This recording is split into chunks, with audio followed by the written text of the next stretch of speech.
earth I rise, and to the earth I one day will return. What's up, mother shuckers? My name is Cornelius Cornwall, and I'm here today to introduce you to corn.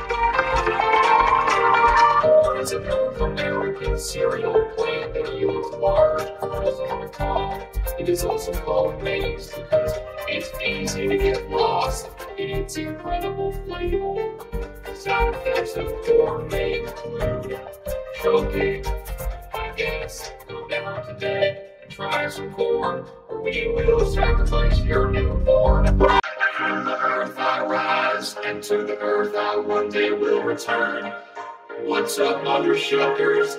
My name is Cornelius Cornwall, and I'm here today to introduce you to corn.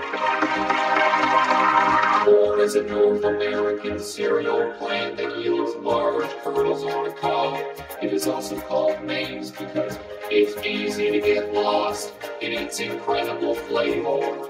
Side effects of corn may include choking. I guess come down today and try some corn, or we will sacrifice your newborn.